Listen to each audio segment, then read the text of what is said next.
जो मैंने SSP office में जो मैंने कंप्लेंट फाइल की थी, ये उसकी रिगार्डिंग उस कंप्लेंट के बिहाफ पे ये जो है एसआईटी गठित हुई है और इनको मैंने पूरा प्रॉपर डिटेल्स में हर एक चीज़ इनको मैंने जो है बता दी है।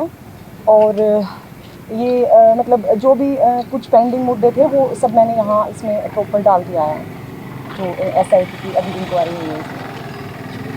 अच्छा, आपसे चौथी बार बातचीत हो रही है पुलिस की, लेकिन संदीप सिंह जो है मिनिस्टर हैं, उनको एक बार भी नहीं बुलाया गया। आपने बातचीत की है, एसआईटी को कहा है कि उनको भी बुलाया जाए? जी मैंने बात की है, लेकिन सबसे पहले तो देखिए वो अपना जब तक इस्तीफ़ा नहीं देंगे तो ये दिक्कत रहेगी ही रहेगी। और दूसरी चीज़ जो हमारे माननीय सीएम सर हैं, वो कहीं ना कहीं इन चीज़ों को मतलब जो इन्वेस्टिगेशन है उसको पूरा इन्फ्लुएंस करने की कोशिश कर रहे हैं। क्योंकि आज सुबह ही मैंने उन्हें मतलब मैंने इनका एक देखा है इंटरव्यू, तो उसमें वो सीधा ही बात कर रहे हैं। तो वो जब तक इन चीज़ों में इनका फेवर कर रहे हैं तो इन्वेस्टिगेशन तो देखिए पूरा प्रॉपर इन्फ्लुएंस हो ही रही है। अभी अब तो खुल के आपके सामने ही आ गया सब कुछ। क्या आपसे कोई सवाल जवाब भी हुए थाने में? क्या सवाल जवाब किए गए आपसे? और क्या बात है, इस तरह का कोई दबाव दिखा चंडीगढ़ पुलिस का? कोई दबाव नहीं, कोई दबाव नहीं था। बाकी जो भी आपके और सवाल जवाब हैं वो सर जवाब देंगे। 4 घंटे में जो क्वेश्चन किए गए वो सफिशिएंट थे या फिर आप अंदर है, आपके ऊपर किसी तरीके कोई प्रेशर डाला गया कि क्वेश्चन बनवाने के लिए, जो सवाल जवाब के लिए? नहीं, वो मैटर ऑफ ट्रायल है, तो उनके अंदर हमने अपनी तरफ से सारी डिटेल्स दे दी है। वकील साहब आप बताइए क्या रहा? 6-7-8 घंटे हो गए। देखिए, मेरा नाम दीपांशु बंसल है, एडवोकेट है इस पूरे केस के अंदर कंप्लेनेंट की तरफ से। देखिए ऐसा है कि इन्होंने जब 29 तारीख को पहले कंप्लेंट दी, उसके बाद 30 को एफआईआर होगी, तो पर पहले खट्टर साहब ने हरियाणा के अंदर एक एसआईटी बना दी। कहाँ जो ये पूरा मामला है, ये सारा मामला चंडीगढ़ का था। तो स्टार्टिंग से बात चलती आई थी कि जो भी इसके अंदर एसआईटी बने या जो भी इन्वेस्टिगेशन हो वो चंडीगढ़ पुलिस इसके अंदर करे। पर लेकिन उन्होंने हरियाणा की बना दी। तो पर लेकिन अब जब चंडीगढ़ की एसआईटी बनी, इन्होंने 160 का नोटिस हमारी क्लाइंट को दिया था कि आप इसके अंदर अपीयर हो और अपनी सारी बात बताएं। तो उसको लेकर आज सुबह हम 11 बजे यहाँ पर आ गए थे, और जैसा कि आपके सामने ही है 7 साढ़े 7 बज चुके हैं। अब तक continue without any break, without any second इनसे सवाल जवाब हुए हैं। इन्होंने पूरी डिटेल के अंदर बेबाकी से हर एक सेकंड का इंसिडेंस पूरी डिटेल के साथ बताया कि इनका पूरे मामले के अंदर क्या कहना है और क्या चीज़ें हैं। और जो आपने एविडेंस की बात कही है, जो रिकॉर्ड इनके पास अवेलेबल था वो इन्होंने दे दिया है, और जो इनका फ़ोन था वो भी पुलिस ने आज सीज कर लिया है, और जो इनका नंबर था जो उनके नंबर से सारे इन्होंने पूरी डिटेल्स दे दी है, जिससे इन्वेस्टिगेशन के अंदर पुलिस को कोई दिक्कत ना है। कंप्लेनेंट की तरफ से आप देख सकते हैं चौथी बार ये अपना पूरा डिटेल 5-5, 6-6 घंटे के सेशन के साथ सारी बातें दे रही हैं। अब काम पुलिस का है। मैं तो ये कह रहा हूँ कि पुलिस अरेस्ट क्यों नहीं करती? 354 भी लगी हुई है, नॉन बेलेबल ऑफेंस है, 506 है, नॉन बेलेबल है, पुलिस अरेस्ट ही नहीं कर रही उनको। तो इसके साथ आप समझ सकते हैं कि किस प्रकार अब बिल्कुल चंडीगढ़ अरेस्ट करना चाहिए उनको। अरेस्ट क्यों नहीं कर रहे? क्या संदीप सिंह का फोन भी सीज किया है पुलिस ने अभी तक? नहीं, अब इनको तो बुलाया ही नहीं जी, सिर्फ इनका नहीं इनको बुलाया, इनका फ़ोन इनकी तरफ से इन्वेस्टिगेशन में कोई दिक्कत नहीं आ रही। आपने मांग करी कि संदीप सिंह के बिल्कुल, मैंने आज भी मैंने जो हमारी एसआईटी के इंचार्ज है, मैंने उनसे रिक्वेस्ट की है, उनको कहा भी है कि या तो आप लीगली सही चले। आप इनको 31 तारीख से पर्चा हुआ हुआ है, 31, 1, 2, 3, आज 3 हो गया। अब 4 दिनों के अंदर आपने एक बार भी संदीप सिंह जी को नहीं बुलाया। इनको आपने 4 बारी चीज़ें पूछी है, इन डिटेल सारी चीज़ बताइए। तो अब ये काम पुलिस का है।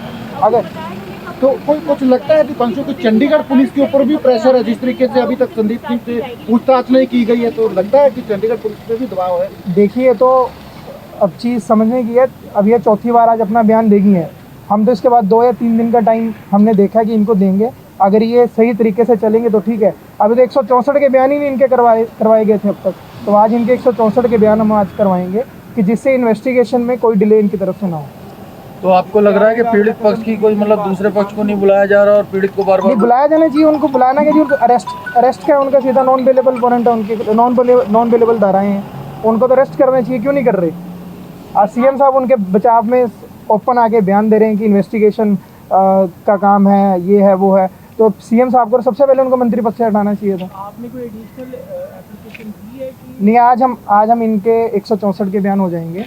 एक बार पुलिस की तरफ से कोर्ट के अंदर जब सारा मामला जाएगा तो निश्चित रूप से जो भी इसके अंदर लीगली चीजें होंगी हम उसको आगे बढ़ाएंगे। सर, तो आज की कार्रवाई और आज के बयान निपट गए हैं, अभी चल रहे हैं? एसआईटी के जो बयान थे वो हो गए हैं, पुलिस के जो कंप्लेंट के बाद 161 के बयान थे वो भी हो गए हैं। अब सिर्फ 164 के जो मजिस्ट्रेट के बयान ऑनरेबल कोर्ट के रह गए हैं, वो भी हम आज ही जो भी ड्यूटी मजिस्ट्रेट ऑनरेबल होंगे हम उनके पास आज इनके 164 के बयान भी पूरे करवा तो आज रात में होंगे वो बयान?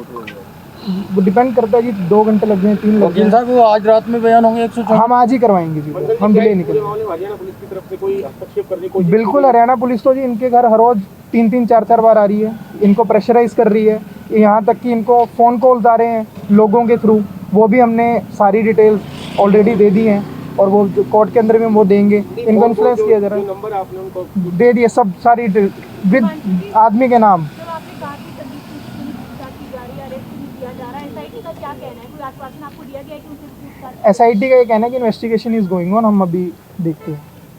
आज के 8 घंटे की पूछताछ में आपको कभी लगा कि पुलिस अननेसेसरी प्रेशर नहीं, पुलिस की तरफ से देखिए जो बात है, एसआईटी जो अंदर अधिकारी मौजूद थे उनकी तरफ से पूरी डिटेल में सवाल जवाब किए गए हैं। एसआईटी कोऑपरेट कर रही है। एसआईटी ने आज कोऑपरेट किया है। हरियाणा सरकार ने भी एक कमेटी बनाई है, उसमें भी आप शामिल हो, प्रेशराइज करती है, जो जांच है उसमें शामिल वो हो ये रहे हैं। बता पाएंगे। जी नहीं, हरियाणा स्टेट में ना तो मेरे साथ ये हादसा हुआ, ये हादसा चंडीगढ़ का है, तो हरियाणा सरकार को मैं इसमें बिल्कुल कोऑपरेट नहीं कर सकती, क्योंकि एक तो उन्हें पद से हटाया नहीं गया अभी तक, उल्टा अभी तो खुल के सीएम सर से लेके पूरा अभी तक तो बैक बाइट साइड से पीछे से उनको सपोर्ट मिल रहा था, अभी खुल के सपोर्ट किया जा रहा है सरकार के थ्रू। उन्होंने अप्रोच तो- किया आपको एडीजीपी की जो कमेटी में बनाई गई है? नहीं, अभी मेरे को किसी ने अप्रोच भी नहीं किया है, और अगर वो अप्रोच करेंगे तो उसके लिए भी मुझसे कोई कोई बयान उम्मीद नहीं ना देंगे? रखें आप वो।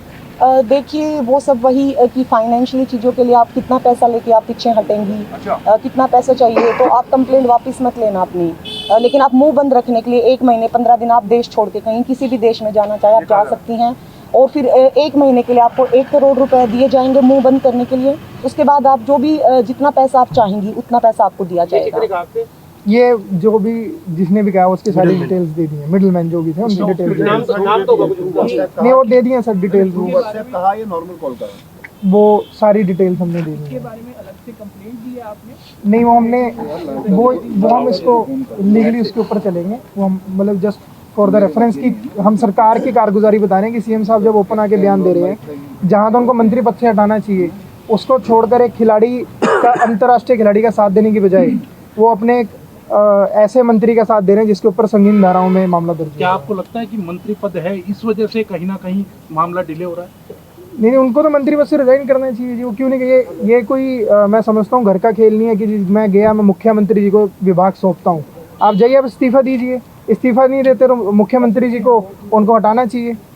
कॉन्फिडेंशियल लिस्ट जो सितंबर के अंदर इशू होती है वो मई के अंदर इनके पास आती है, सारी चीज़ें हैं बड़ी डिटेल्ड हैं, तो पर लेकिन वो उसके ऊपर क्यों नहीं करते? उनके मंत्री रहते हुए इसकी जो इन्वेस्टिगेशन आपको लगता है कि वो बिल्कुल 200% ये इन्वेस्टिगेशन उनके रहते कहीं ना कहीं दबाव के अंदर रहेगी, और ये बिल्कुल आम धारणा की चीज़ भी है, कोई अगर मंत्री है तो सिस्टमेटिक रूप से भी वो चीज़ें इन्फ्लुएंस होती हैं, उनका सबसे पहले रिजाइन देना चाहिए विदाउट एनी डिले। कल भारतीय जांच आरक्षण समिति भी आपके पक्ष में आई है, कल झज्जर में धनखड़ खाप भी आपके समर्थन में है, इसको लेकर क्या कहेंगे? जी सर, उन सबका बहुत बहुत शुक्रिया मुझ पे अपनी बेटी पे इतना भरोसा करने के लिए, लेकिन इसके लिए मैं भी उन्हें इतनी बात बोलना चाहती हूँ कि उन्होंने बिल्कुल ठीक भरोसा किया और मैं उनमें से किसी का भी सिर नीचा नहीं होने दूंगी जी, और बहुत बहुत धन्यवाद।